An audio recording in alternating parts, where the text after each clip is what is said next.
Chtěli jste se někdy utkat turnaj s různými monstry, překonat překážky s pomocí magických pomerančů a magických mušlí, abyste se stali tím nejlepším a výjimečným? Já také ne. Ale to se vše změnilo, když jsem si zahrál Tidal Blades Heroes of the Reef.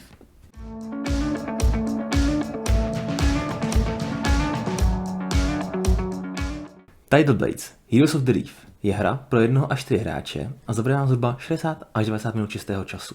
Před 15 lety byla velká bitva, kde se Tidal Bladeové, což jsou hrdinové tohoto světa, museli obětovat a vytvořit takzvaný Fold, kde zadrželi všechny monstra, která útočily na říši ostrovů. Teď ale po 15 letech je opět nebezpečí. Ve městě Naviry se teď uspořádá nový turnaj, který má vybrat nové Tidal Bladey. Jehož jste i vy účastníkem. Máte na to, aby se stali novým Tidal Bladem? V tomto videu si tentokrát neukážeme, co je v krabici, jelikož už jsem dělal unboxing video, který naleznete tady nebo někde prostě bude, takže se teď rovnou vrhneme na přípravu hry a pak si vysvětlíme pravidla. Nejdříve si připravíme všechny desky. Začneme Champion boardem, ten se skládá ze 3 dílů a umístí se takhle nahoru. Pak si připravíme Citadel of Time, Chronoseum, Fold, Lamara Stadium a Droska Ring. Jak vidíte, krásně to do sebe všechno zapadá. Má to udělané pěkně výřezy, aby se to hezky všechno vešlo a vypadalo to na stole krásně. Ta hra, jak říkám, má úplně skvělý vizuál a všechno je hrozně dobře promyšlený. Poté si někde vedle desky rozložíme žetony magických pomerančů a magických mušlí. Já si je dám takhle třeba, do toho záběru, tak třeba sem vedle Fold. Poté si připravíme všechny naše kostičky. Jak vidíte, kostiček je opravdu hodně. A ještě posledních pár. Poté na náhodný ostrov dáme Judge. Buď to může být Droska Ring, Lamana Stadium, anebo Chronoseum. Já ho třeba dám na Droska Ring. Pak si vezmeme karty příšer a rozdělíme si je na lehká, easy monstra a těžká, což jsou hard monstra. Poté se podíváme po tomto symbolu, který nám určuje, že je to určené pro první hru. Takže najdeme si 3 hard monstra, které mají tento symbol a 3 easy monstra. Zbytek vrátíme do krabice. Nejdříve položíme hard monstra a na ně easy monstra. A umístíme do foldu. Zároveň první monstrum otočíme. Hra má i advanced mod, kde se používají silnější monstra a různé jiné challenge, ale v přípravě hry se víceméně skoro nic neliší, takže si to připravíme jako pro první hru. Stejně byste měli hrát s advanced věcma, kartama, až poté, co si hru párkrát zahrajete. Takže doporučuji prvních pár her zahrát si v režimu bez poručilých karet. Tak, do Citadel of Time otočíme 5 challenge karet a zbytek challenge karet umístíme do tohoto výřezu. Dáme sem to mini nebo figurku kola. Na první kolo dáme bílou Danger Dice, na druhé žlutou a na poslední červenou. Je to vždycky napsané u každého kola, která patří, a na Fold dáme tuhletu 8stěnku. Tak a teď si připravíme jednotlivé arény. V Lamana Stadium se pohybujete s pomocí lodě, takže na startovní pozici dáme to mini lodě. Do Chronosea dáme stand karty, které zamícháme a vložíme do tohoto výřezu. A na Marketplace vložíme karty marketu a otočíme první 3. To je nabídka, z které si bude moct nakupovat. Opět podle pravidel jsou tady market karty, které jsou advanced a mají takový plamínek u sebe. Tyto karty pro první hru byste měli vyřadit.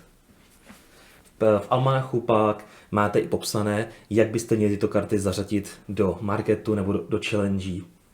Je tam totiž víc setů těch karet a používají se jenom některé podle toho, které si zvolíte kombinaci. No a teď vám připravím celou herní plochu, což nebylo tak těžký, takže teď je na čase si vybrat, za koho budeme hrát, za jakou postavu.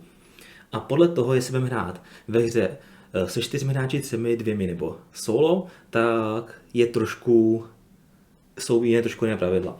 Já si připravím hru pro solo a pak vám ukážu 1-2 kola v solo režimu, protože herní pravidla se tolik neliší. V solo režimu se nepočítají vítězné body, musíte být akorát na champion board před rivalem na konci hry. Pokud jste před rivalem, tak jste vyhráli. V solo režimu a ve hře 2 hráčů ještě máte navíc jednoho automatického hráče, který simuluje vašeho rivala. Pokud jdete ve 3 nebo ve 4, tak už žádný automatický hráč není. Ale jak říkám, pravidlově je vše úplně stejné. Jediné co, tak v pravidlech jsou, v almanachu jsou některé výjimky, které jsou jenom speciálně pro solo mod. Ale ty základní pravidla můžete použít i pro hru více hráčů.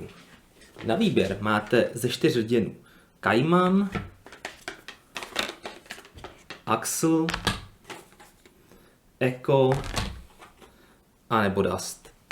Já si třeba zvolím Dust. Bohužel se mi to úplně vše nevede do záběru, takže uvidíte jenom horní část. Každopádně musíte si nastavit její otočné disky na 1. Tak. A v solo režimu získáte na začátek, pokud chcete lehkou obtížnost, což doporučuji, protože já už jsem hrál asi 5 her a ještě ani jednou jsem rivala neporazil, takže doporučuji začít s lehkou obtížností. A to znamená, že si vezmete 3 lastury a 3 magické pomeranče. Pak si vezmete pro danou postavu 3 starting challenge. Na tuto jsem v první hře zapomněl a bylo to opravdu obtížné, protože jsem musel hned jeden tah svýho kola spotřeboval na to, abych si Citadel of Time zvolil nové challenge. Pak jsem zjistil, že ale každý charakter má do začátku nějaké challenge. Opět, pokud budete hrát advanced hru, tak nemusíte začínat s těma starting challengema, ale budete mít na výběr z více, protože si ještě vezmete nějaké normální challenge navíc. Každopádně pro první hru určitě doporučuji začít s těmito pravidly, takže 3 starting challenge. Poté si vezměte akční disky v dané barvě vašeho hrdiny. Pro Dust jsou to tyto zelené.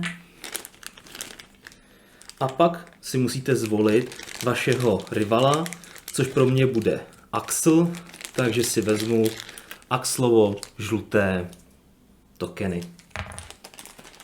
A jak vidíte, tak tady vlastně na Citadel of Time, kde jsou kola, tak jsou i místa, kde budou na vás čekat další vaše akční disky.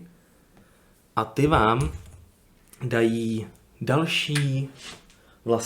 dalších kolech více akcí. Vezměte si figurky, ale to není všechno. Protože v solo hře, protože byste to sami nezvládli proti rivalovi, tak máte ještě pomocníky.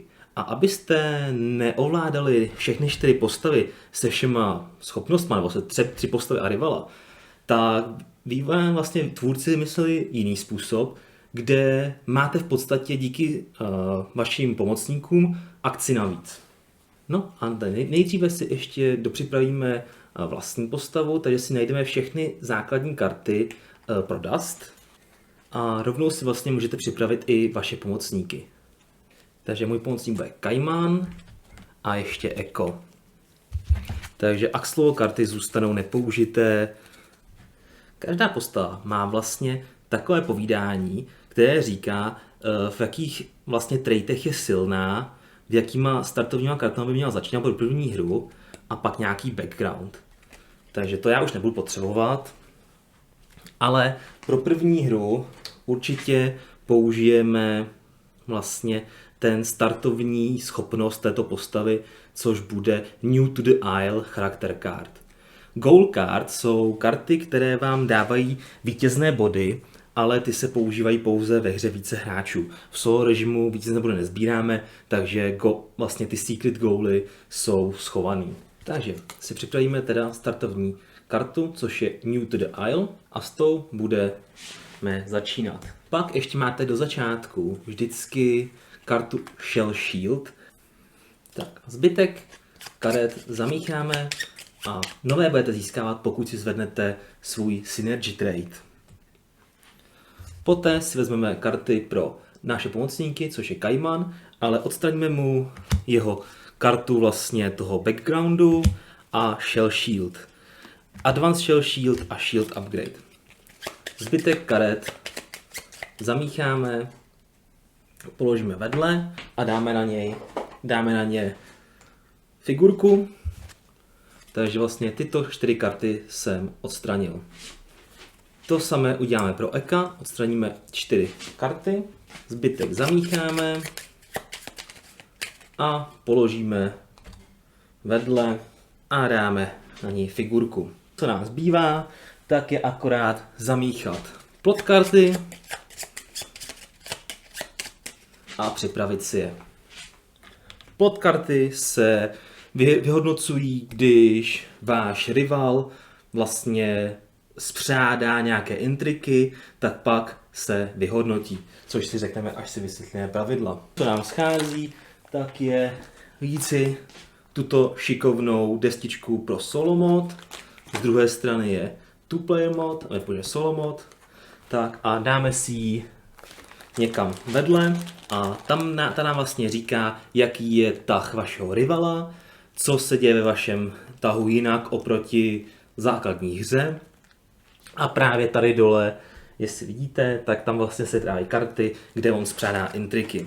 No a poslední, co musíme udělat, je si vzít tyto hit tokeny. Normálně bych se rozdělil podle jednotlivých charakterů, ale jakož ovládám já všechny postavy, jak sebe, svý pomocníky i rivala, tak si je nechám na jedné hromádce a postupně z nich budu prostě vybírat ty, které potřebuju. Umístíme jeden hit token vaší postavy na champion board na start, jednoho z pomocníků na první pole, vašeho rivala na druhé pole a dalšího pomocníka na třetí pole. Vlastně, proč jsme teď tam dali i na ten champion board i vaše pomocníky, kromě rivala, protože jak jsem říkal na začátku, vlastně vy musíte na konci hry po těch 4 kolech být na té champion board před rivalem, anebo dosáhnout tady konce. Je to z toho důvodu, že vlastně vy vaše pomocníky nemůžete používat furt, to byste měli hrozně moc akcí a bylo by to hrozně moc silný. Takže vy abyste mohli použít vašeho pomocníka, tak musíte být na stejné úrovni anebo před ním. A jakmile ho použijete, tak on se přemístí o 3 pole dopředu a tím se zajistí, abyste ho nemohli používat furt nekonečněkrát za sebou. Samozřejmě, i kdybyste za jedno kolo dostali moc skore na champion boardu a mohli byste ho použít 2krát, tak stejně nemůžete, protože vždycky můžete použít jenom jednou za kolo. No a to si myslím, že je pro přípravu hry úplně všechno, tak si jdeme zahrát. Cílem hry je vlastně získat co nejvíce bodů. Body se získají za různé aktivity ve hře, například za plnění challengeů, za pozici na champion boardu, za zabíjení příšer a pokud budete zde na poslední pozici, tak získáte 10 bodů, ale může zde být pouze jenom jeden token. Na ostatních může být klidně více hráčů. Ve solo hře ale body žádné nepočítáme a jde pouze o tu pozici. A jak se tedy hra hraje? Hra je rozdělena do 4 kol nebo do 5 kol, protože když otočíte Citadel of Time, tak je tam ještě druhá strana, která má ještě jako tryouts, takže předkolo toho turnamentu. Ve hře více hráčů, tak se určí, kdo je první hráč a poté se postupuje podle hodinových ručiček. V solo hře vždycky hraje nejdříve rival a pak hrajete vy. Ale nejdříve, než začneme hrát, tak bychom si vůbec měli říct, co na téhle mapě vůbec vidíme. Jak jsem říkal, Champion board, to nám určuje pouze pozici a ve hře více hráčů score. Citadel of Time slouží k nakupování challenge, které jsou zde, zároveň je zde doplňování a má další akce. Každý hráč, podle toho, kolik má disků, tak má k dispozici různé akce za kolo. Akce znamená, že pohnu svého hráče se svým akčním diskem na jedno z těchto polí.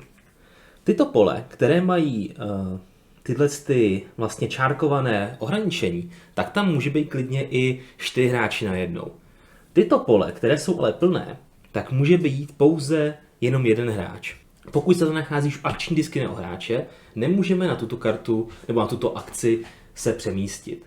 Citadel of Time vlastně jsou tady 3 různé akce vedle sebe, takže zde můžou být 3 hráči, ale každý na jiné akci. Takže v Citadel of Time vlastně si lízáme 2 challenge karty a pak uděláme akci, kterou jsme si zvolili. Tento symbol znamená, že si refreshneme všechny naše kostky, které jsme použili. To mi vlastně ještě připomíná, že jsem zapomněl při přípravě hry. Každý hráč začíná se 2 novic kostkama, což jsou tyto bílé. V Chronoseum tak můžeme získávat modré, červené kostky nebo novic kostky a stand karty. Ať si zvolím jakoukoliv akci na Chronoseu, vždy dostanu 1 stand kartu plus ještě bonus, který jsem si tady zvolil. V Lamara Stadium tak postupujeme z lodí dokola a podle toho, na jakém políčku vlastně přistaneme, tak dostaneme odměnu. Pokaždé, když zvolím nějakou akci na Lamara Stadium, posunu loď o 1 políčko a získám danou věc. Tady je třeba stand karta, tady mušle a bod na champion boardu a tak dále. Stejně tak Racer Bay je speciální vlastnost Lamara Stadium a to znamená, že postoupíme ještě o 1 z lodí. Takže pokud bych šel na Racer Bay, můžu postoupit o 2 a získat 2 odměny. V Droskaringu ovládáme market, tady si buď můžeme koupit kartu z marketu, anebo získat ovoce nebo ten pomeranč. Takže máme tu také 3 akce, to znamená, že získáme pomeranč a odstraníme 2 karty z marketu, které tam se doplníme nové. Desert Caravan, to nám obnoví tolik kostek, kolik máme Resilience Trade. Pak tu máme Fold, a ve Foldu jsou monstra, které postupují vlastně na konci kola. V prvním kole máme pouze 1 monstrum, s kterým můžeme bojovat, pokud se přemístíme do Fold's Edge. Na konci kola pak monstra budou postupovat a přijde sem nové. No a to je vlastně vše, co vidíme tady na mapě a můžeme tedy jít hrát první kolo. Teď se podíváme na to, z čeho se skládá vlastně kolo rivala. Nejdříve odhalí challenge kartu, poté umístíme rivala, provedeme akci, přidáme challenge kartu do jeho plotu, což je zde nebo zde, podle té karty challenge, kterou si vytáhne. Pokud je judge na jeho lokaci, kam se přesune, tak získá 2 body na champion boardu. Pokud se rival přesune do foldu, tak se posune o 1 champion boardu. Dá tolik zranění příšeře, kolikáté je kolo, a pokud ji zabije, tak se posune o 1 champion boardu, a pokud já mám méně zásahů na příšeře, tak já jdu o 1 zpátky. Pokud ale rival není ani na foldu a ani není na lokaci s judgem, tak si lízne další challenge kartu a ta se přidá do plotu. Pokud můžeme rezolvovat plot, to znamená, že součet v jednom sloupci je 12, 11, 10 podle obtížnosti, tak se vlastně její efekt vyhodnotí. U Lamara Stadium to je to, že podle síly plotu se pohne o tolik loď a všechny dané symboly já jako hráč musím zaplatit, a pokud na nějaký symbol nemám, tak si musím posunout o -1 champion boardu. Ale vždycky jenom o -1. Platím do té doby, dokud můžu, a když už zaplatit nemůžu, tak se prostě posunu o -1 zpátky a tím to končí. V Chronoseum plot znamená, že já musím odstranit tolik zásahů na příšeře, kolik je síla toho plotu. Opět, pokud nemůžu odstranit tolik žetonů, tak odstraním kolik můžu a pak si musím odebrat 1 na champion boardu. Droskaring tak má speciální schopnost a tam si taháme ty plot efekty A podle síly se ten plot efekt vyhodnotí a je silnější. No, takže jdeme hrát. První challenge karta je to Last One Standing. Ta ho posune podle hodnoty bodů, což je 1, tak ho to posune na Lamana Stadium od zhora dolů na 1.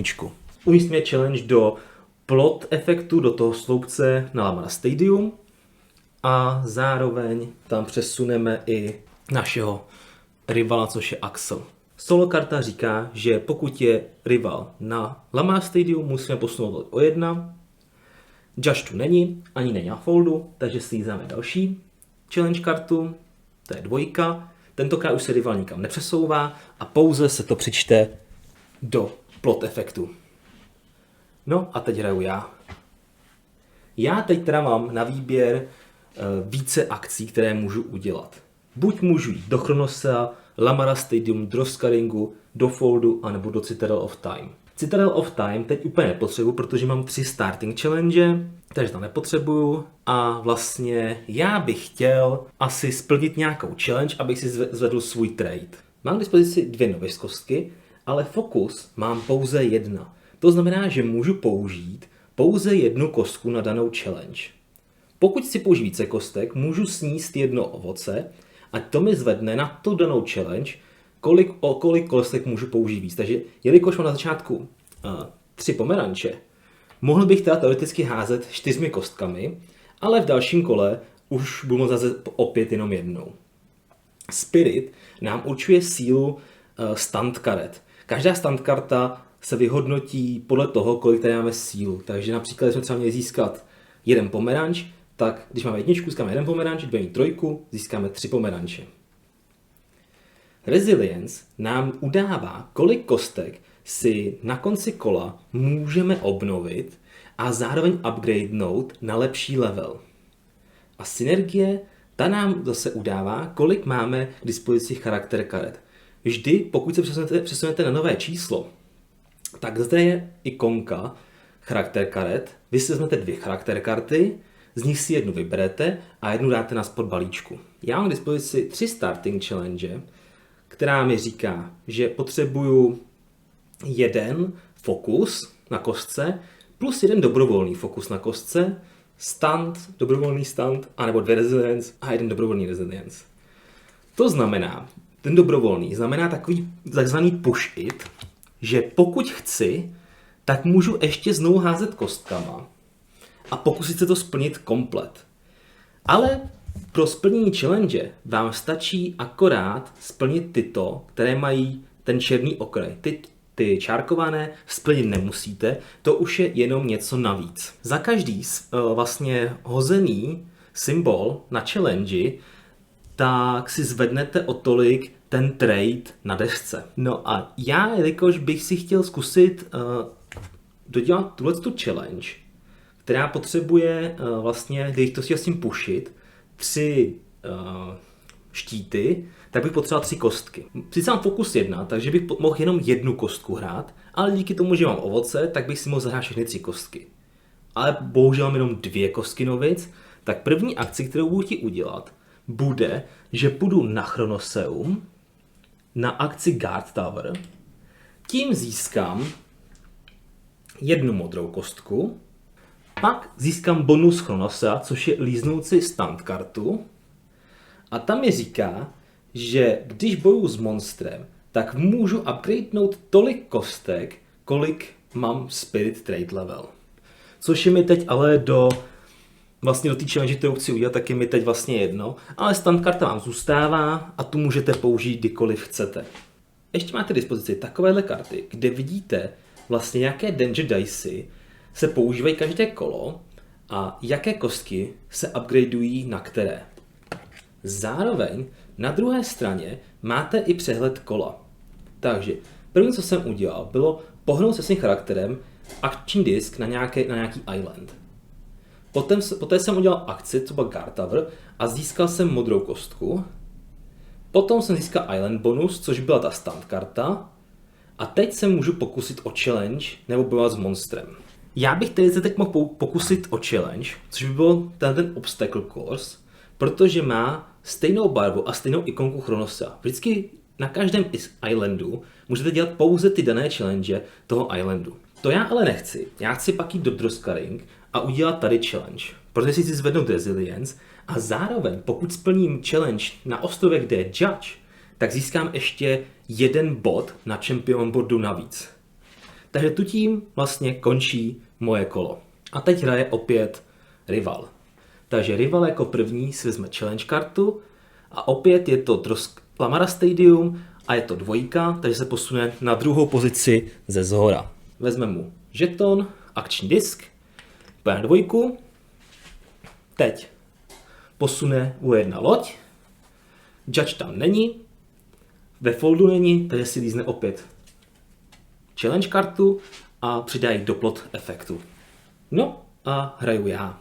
Takže moje druhé kolo, jak jsem řekl, bude určitě jít na Droskaring a udělat tam challenge. Já použiju svůj druhý a poslední akční disk, půjdu sem na Drifters Rock, což znamená, že dostanu 1 pomeranč a můžu odstranit 2 karty z Marketplaceu. Já budu chtít odstranit tyhle 2. Takže odstraním je, dám sem nové a teď si budu chtít koupit. Já za 2 pomeranče, tak si koupím tuto kartu a tato karta říká, že si zvednu Focus Trade o 1. Doplním kartu a zvednu si Focus o 1. Tím pádem ho teď už mám na 2. úrovni a to znamená, že můžu v boji používat, nebo v challenge používat 2 kostky. Tím pádem už jsem pohnul s charakterem, udělal jsem akci, získal jsem bonus Islandu, což bylo tady koupit si kartu a teď se můžu pokusit o challenge. Já se teď si pokusit o challenge Stand the Heat. Mám Focus 2, to znamená, že můžu použít jenom 2 kostky, zaplatím 1 pomeranč a tím můžu použít 3 kostky. Pokud děláte challenge nebo bojete s monstrem, pokaždé musíte použít i kostku Danger podle daného kola. Tady si hodím. No a symbol se mi neshoduje a pak tu mám otazník. Otazník můžete použít na jakýkoliv symbol, takže já ho použiju sem a ty kostky můžu přehodit. Nejdříve ale musíte za každý danger symbol na kostce zaplatit 1 mušli a dát si ji na svůj shell shield. Pokud nebudete mít mušli na zaplacení, musíte ihned ztratit kostku předtím, než dáte kostky na challenge. No, já to chci zkusit ještě. Takže já si ještě mám totiž 2 mušle, takže ještě si můžu 2krát hodit, než bych ztratil kostku. Dobře, mám tu další symbol, vlastně otazníku, takže to je v pořádku. A zase musím zaplatit 1 mušli. Tak. A teď mám na svém shell shieldu 4 mušle. A jeho schopnost říká, že za 4 mušle mohu nastavit kostku na jakýkoliv symbol. Takže příště, když to nehodím, tak si budu moct nastavit kostku na jakýkoliv symbol. Já už to vlastně nepotřebuji, protože abych si zvedl resilience na 3, tak bych potřeboval získat 4. Tady bych získal pouze 3, takže je mi to trošku k ničemu. A vystavovat se dalšímu nebezpečí asi teď zbytečný. Takže mě to bude stačit takhle, bez toho pushit, takže získám pouze 2 symboly resilience a posunu se o 2 na traitu. Takže teď už můžu za kolo obnovit 2 kostky na konci kola a vyupgradeovat je.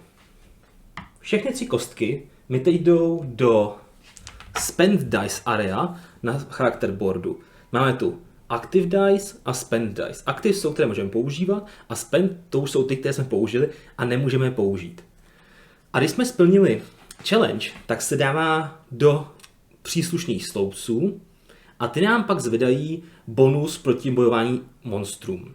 Zároveň ve hře více hráčů dávají i vítězné body a pokud máme set těchto 3 karet, takže máme challenge splněné z Droska, Chronosea a Lamara, získáme 2 body na champion boardu za každý set těchto 3.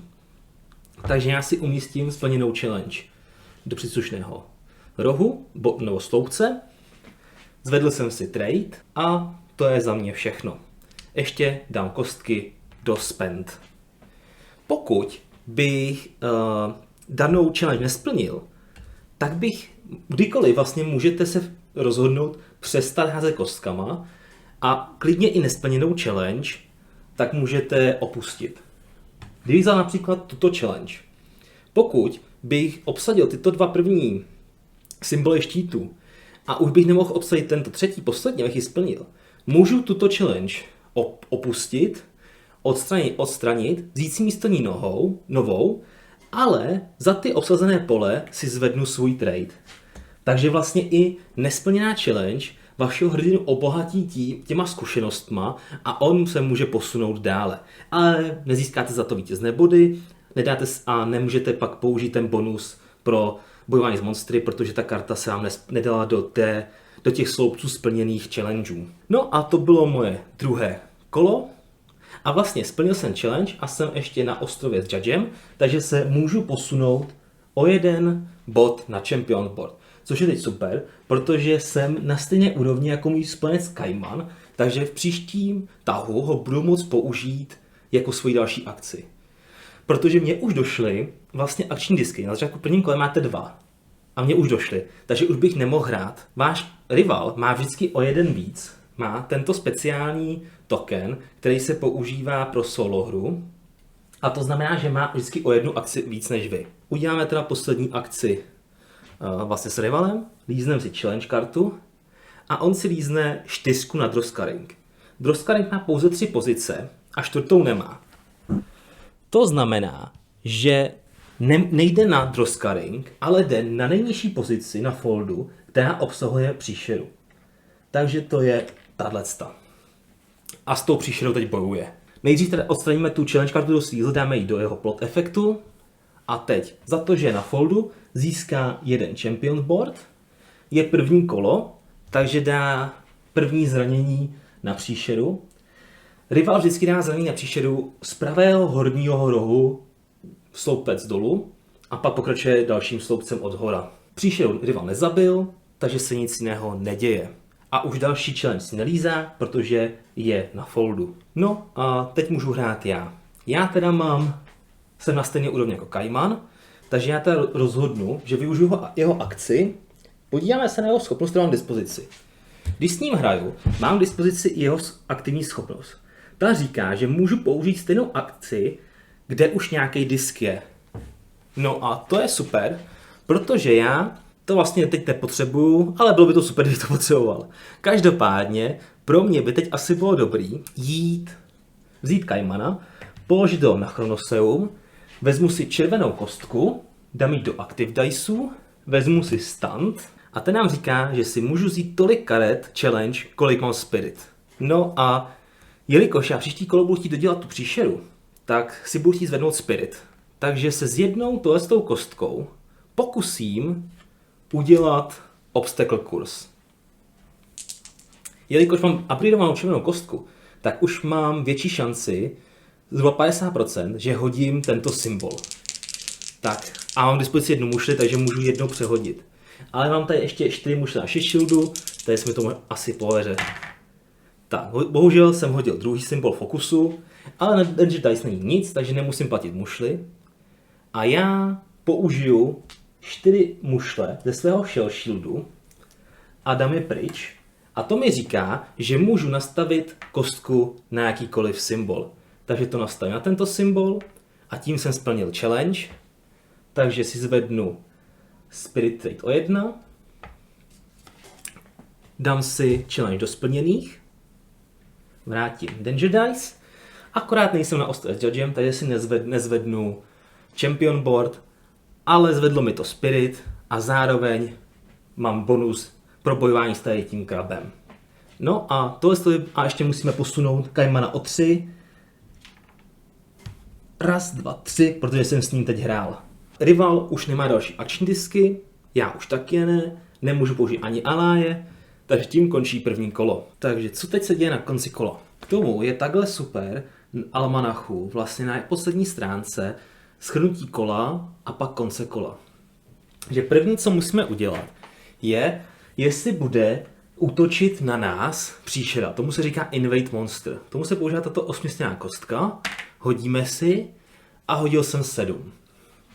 Tady 7 znamená, že útočí příšera z Volt's Edge 6 až 8. Když příšera invaduje, tak každý hráč, který nemá minimálně jeden hit token na příšeře, tak trpí vlastně jejíma efektama. Což u tutý znamená Invasion Lose a Die.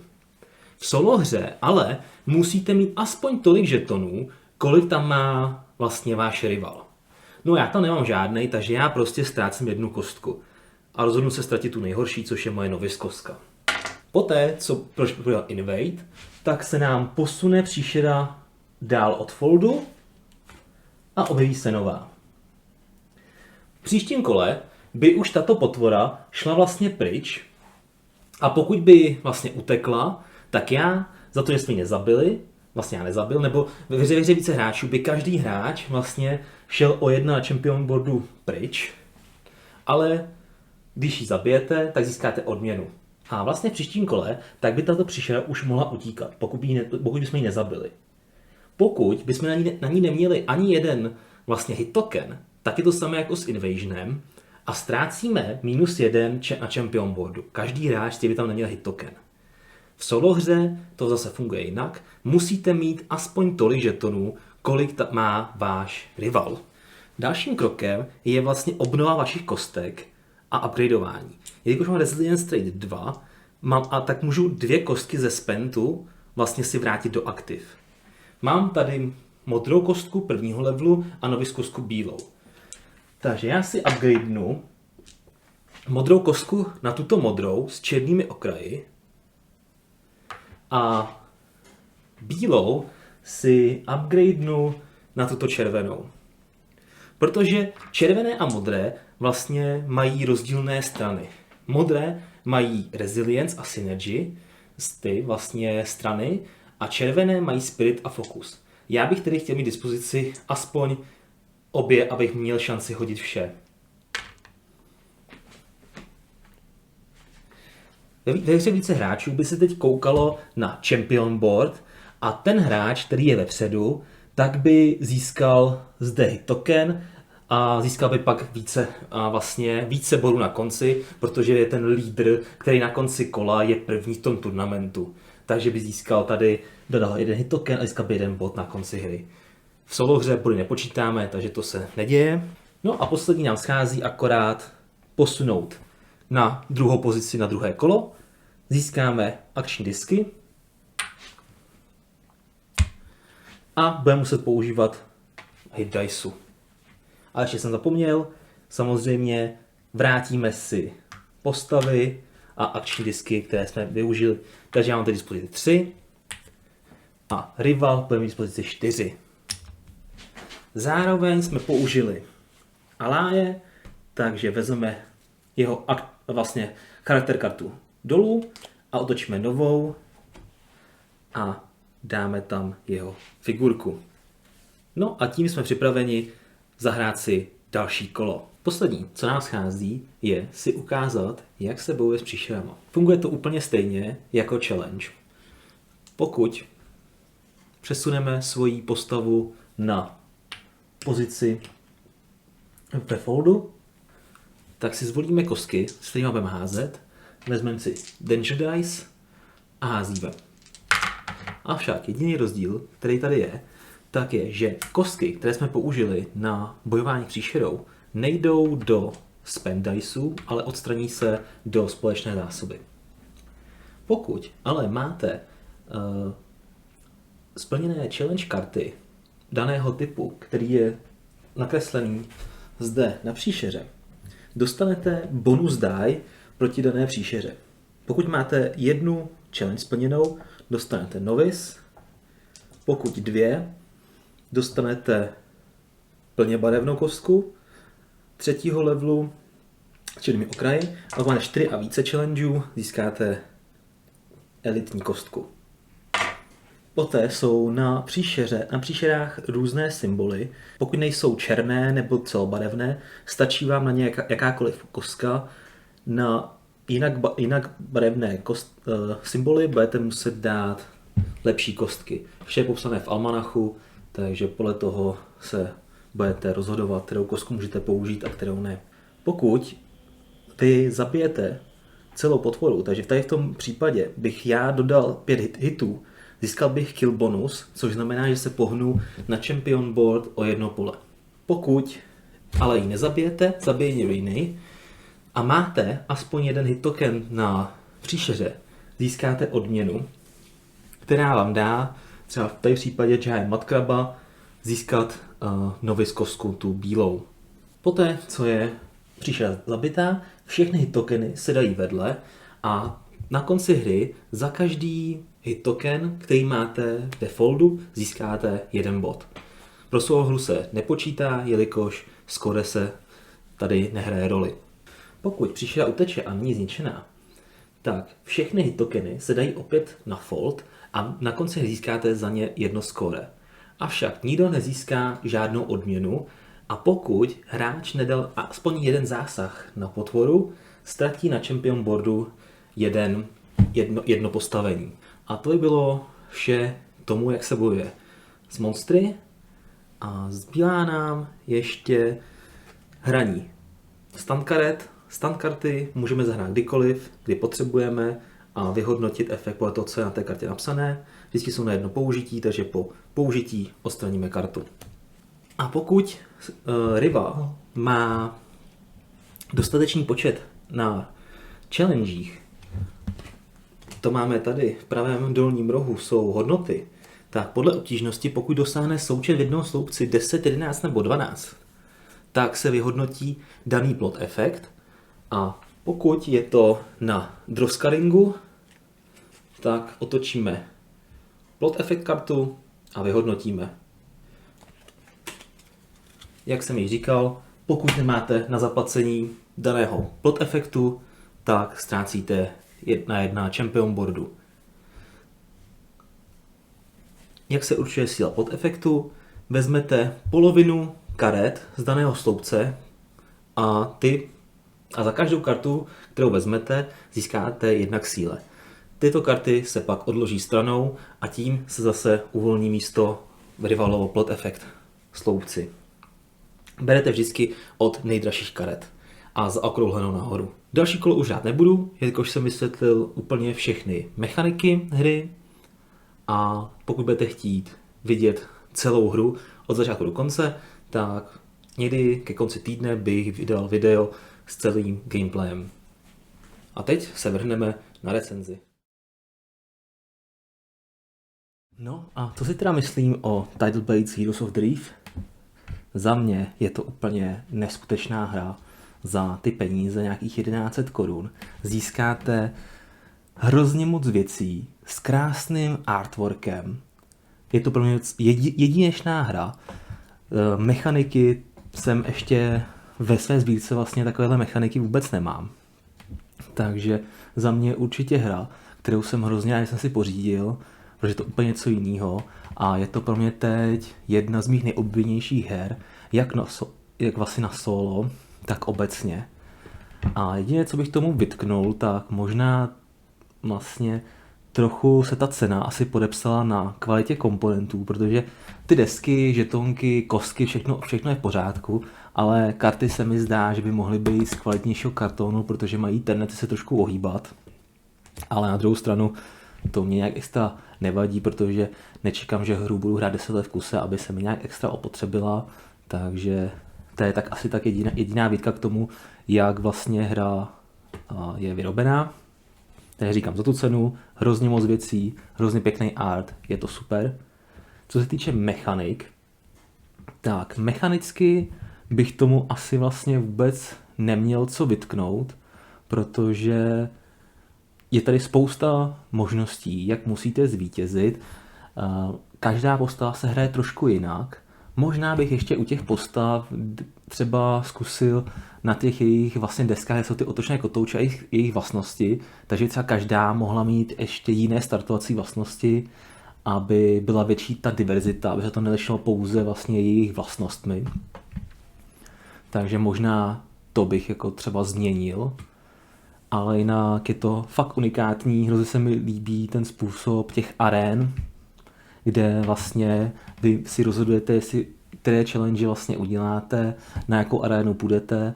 Hlavní budete chtít vždycky chodit tam, kde je judge, a vy jste získali další vlastně body. Takže to je za mě super. A dost unikátní i vlastně deska Lamara Stadium, kde máte tu loď a musíte se posouvat do kolečka a za to získáte nějaký bonusy, které jsou vždycky jedinečný. Takže bude určitě záležet taky, v jaký zrovna chvíli tam mít, abyste dostali toho bonusu a nenahráli třeba soupeři. Co se týče srovnání solo modu versus jako ve více lidech, tak solo mod mě určitě baví. Je to hrozná výzva, ještě ani nikdo se nevyhrál, pokaždý mě rival porazil, takže je to dost těžký, i na tu nejlehčí obtížnost. Ale trošku mě mrzí, že vlastně se staráte jenom o to, abyste byli napřed na champion board a celý to hodnocení, to skorování, tak v solohře vlastně není. Takže trošku ten zážitek je jiný. Myslím si, že v těch více hráčích, kdy se budete snažit i skórovat a nejenom se posouvat na champion boardu, tak to bude mít trošku jiný náboj, protože teď třeba těžší challenge, který stojí 4 a více kostek, tak vlastně nechci dělat v solo modu, protože mě budou stát hrozně moc kostek, jsou riskantní a ten benefit toho, že získám víc vítězných bodů, ten tam není. To radši udělám víc challengeů, které jsou lehčí, aby si zvedl svůj trade jenom na nějakou požadovanou hodnotu a to nebude stačit, protože v normální hře více hráčů, i když zvednete tradey na větší hodnotu, než vlastně je maximální, tak pak získáte vítězné body, což solo hře vám k ničemu. Takže to bych vytknul vlastně solo hře, že v tomhletom je taková omezující a spoustu asi té zábavy vám to utne. Ale každopádně za mě je to opravdu pro mě překvapení hrozný, protože jsem nevěděl, co od té hry čekat. A jsem z toho úplně nadšený a těším se, až si to zahraju ve více lidech, nebo ještě až sám prostuduju všechny postavy a budu si je zkoušet. A porazit konečně toho rivala. Takže za mě tohle z toho je pro mě jasných asi 9 z 10. Fakt to mám jenom pár připomínek. Vlastně ještě poslední věc, která mě tady napadá zmínit, tak jsou ty monstra. Což je další věc v solo režimu, která asi je trošku horší, protože monstra mají furt stejné vlastně počty hit tokenů, které musíte dát, ale jste sami plus rival. A rival vždycky dává podle toho, jaké je kolo, tak to dá zásahu, což je trošku silné, protože vám, když se nepovede jedno kolo zabít to monstrum, nebo tam dá víc tokenů, protože vždycky musíte mít stejně nebo více tokenů, abyste dostali tu odměnu, nebo jste neměli postih, tak pro rivala je to mnohem jednodušší. A já teda se moc úplně nesoustředím na to, abych vlastně zabíjel ty monstra a radši plním challenge. Takže to bych zase řekl, že by mohlo být v tom solu trošičku asi poupravený, ale každopádně to jsou takový malý výtky, i tak mě hra hrozně baví a jak říkám, za ty peníze je to prostě neskutečný zážitek, takže všem, kteří máte rádi tento typ her a tomu takovejhle ještě artwork, protože to fakt opravdu nádherná hra, všechno to je promyšlej, zapadá to do sebe, tak bych vám to doporučil. No a pokud se vám video líbilo, tak budu rád, když mě podpoříte lajkem, odběrem, komentářem a u příštího videa. Ahoj.